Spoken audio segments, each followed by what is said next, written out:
Hey everyone, it's Alison Heikkila. Thank you so much for joining me today. We are going to be making a rainbow with alcohol inks.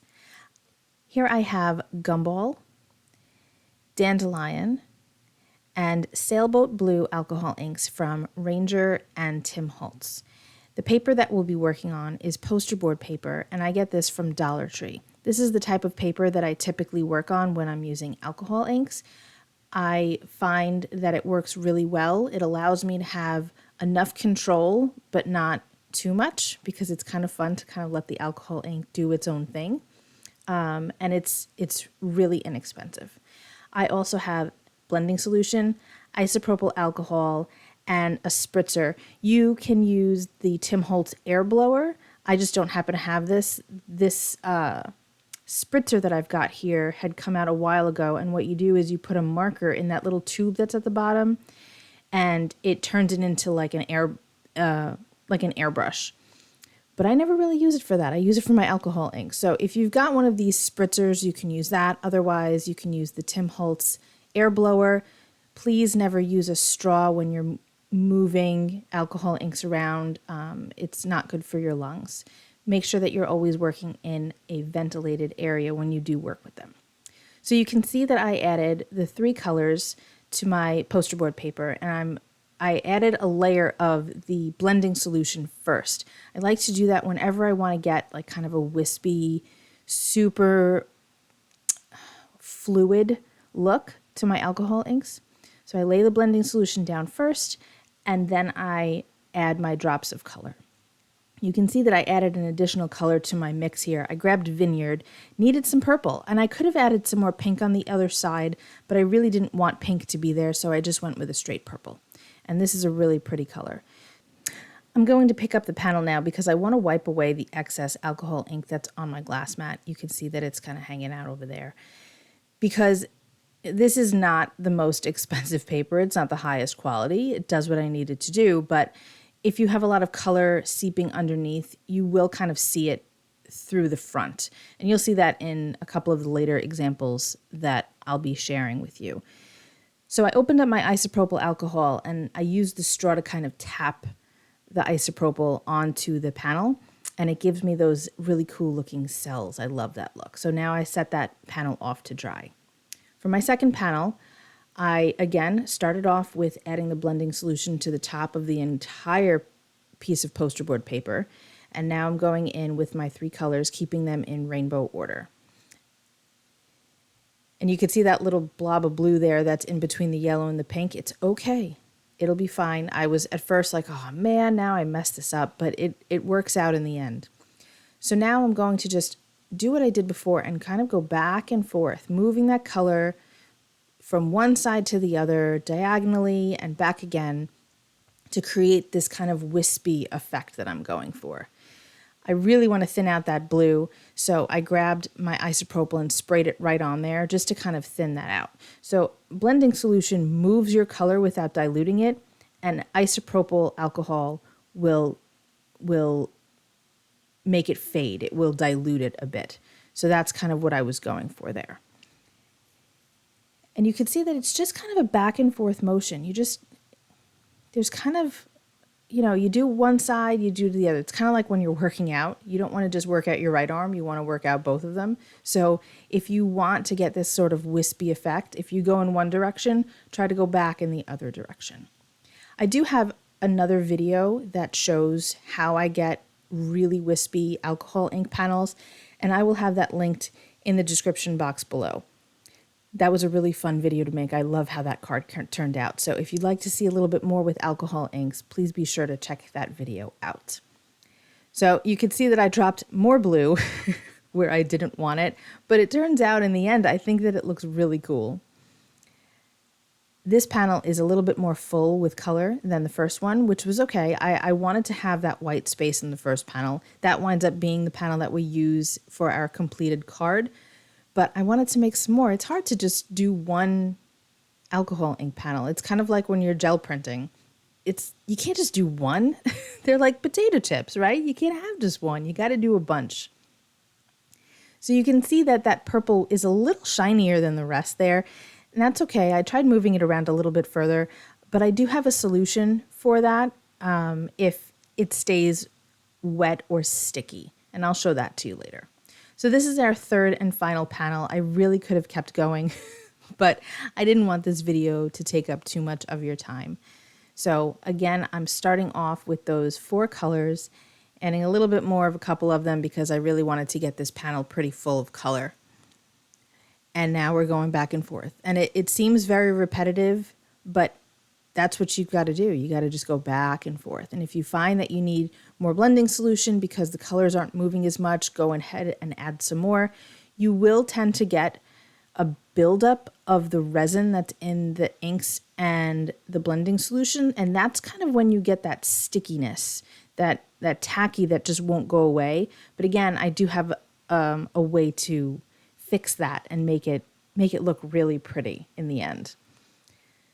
So just back and forth, and look at how nice that looks. Now, I probably should have stopped here. I wanted some more purple, and you could see at the top right corner there that color has seeped underneath the panel and it's soaking through so you can see it through the top.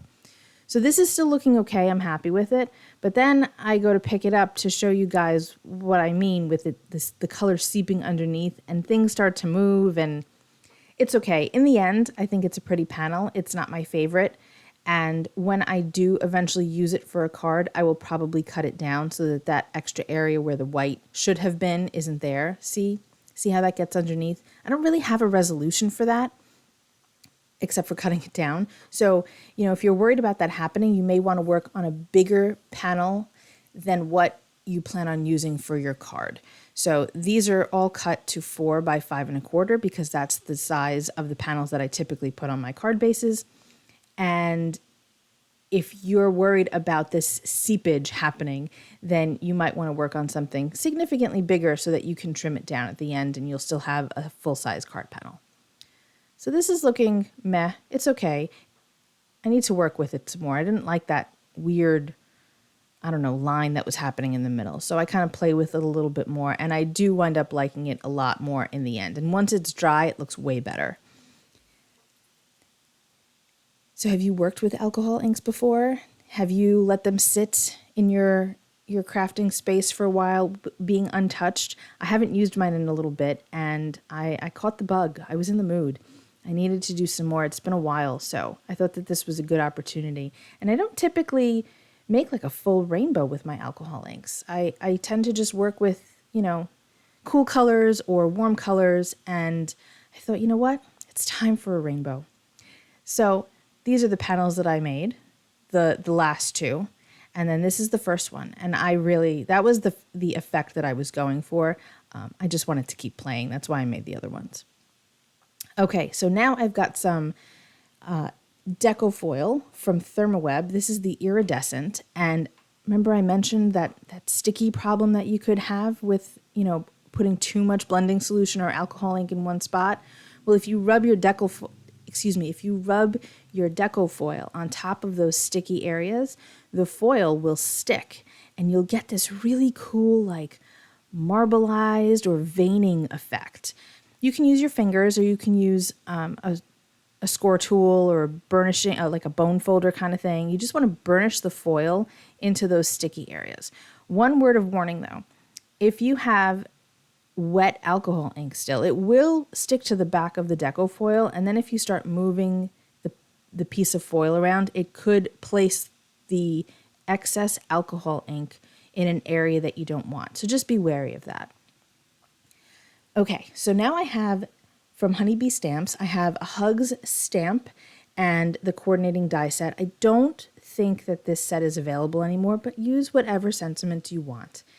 So this is the first time I'm using these dies, and what I like to do, I don't want to bend my dies. So I lay the packaging down on my surface, and I peel the cardboard away. This way, if you have like a super flexible die, like especially that very open one there, you won't bend your die by mistake. So I've cut that out with holographic cardstock to go with the iridescent foil that I used on the panel, and then black cardstock. So no stamping required here, unless you want to, of course. You can totally do that, but you'll want to stamp probably on a separate piece of cardstock and then cut it out. There were some like little stray cardstock fuzzies hanging out there, so I had to blow that away. So you could stamp on this if you want to. You'd want to use like an archival ink or StazOn, but I'd be more inclined to just stamp on a separate piece of paper or cardstock and then just add it to the panel. This way, in case you make an error, you don't mess up that beautiful panel that you've created. So I know it's a little tricky to see, but I am adhering my black hugs with Barely Arts glue to my iridescent hugs. Look at that. So pretty. I love that cardstock. It's so fun. Pushing that down a little bit. And here is where things get a little tricky. And I won't make you sit through it, but I've got Silver Bell's sparkle blends from Doodle's Paper Playgrounds. I'm having a hard time today with the talking. I must have started doing this voiceover like 7 times. I don't know what's going on with me today. Anyway, just grab some silver sequins and start adding it to your panel. So I was struggling with this a whole lot, and I didn't want you to sit through the whole thing, and I couldn't figure out what my problem was. I tried flipping the panel 180 degrees, didn't like how that looked, and it was just, I think that I was working on this for like a good 10 to 15 minutes, and it was just super frustrating for me. And it wasn't the sequins, and it wasn't the panel, it was just me. I just couldn't get it to work, and you'll see what I do to take care of this problem. So I'm picking up all of these sequins with my little jewel picker, kind of moving them around, playing around, trying to figure out how I want them to be laid out. Things are just not, I don't know, it's top heavy, it's a little wonky. Didn't really know what I was going to do. And instead of making you guys sit through this whole thing, I decided to turn off the camera and just figure it out. And this is my solution. I made it a vertical instead of a horizontal panel, and that worked out so much better. I had already adhered the sequins down, and you can see that there's a couple of them underneath my sentiment, and I thought that that just added a little something extra. I like having the overlap there. So thought about leaving the panel white, but I really didn't want to. Actually, originally I was going to make it black, but then when I put it on the card base, and I said, oh, it looks nice with the white, but it still needs a little something. So I took my VersaFine Clair ink in Nocturne and just made a really thin line around the edge of the card base. It'll be a little tricky to see on camera since my glass mat is black, but in the photos you'll be able to see it, and it looks really nice. I think it needed that extra bit of black to really make it stand out. So now I'm making sure that I'm going to be gluing this on the right way, and I'm adhering it down. And I really love how this came out. Now that I have it in this orientation, I think it looks so much better. So pretty. And those sequins look good too. So that's the card for me today. I hope you enjoyed it. Make sure that you check out the other wispy alcohol ink video that I've got linked below, and let me know if you've worked with them before and if you plan on trying any of these techniques. I will see you all very soon. Thanks so much for hanging out with me today. Be well, stay safe, peace out.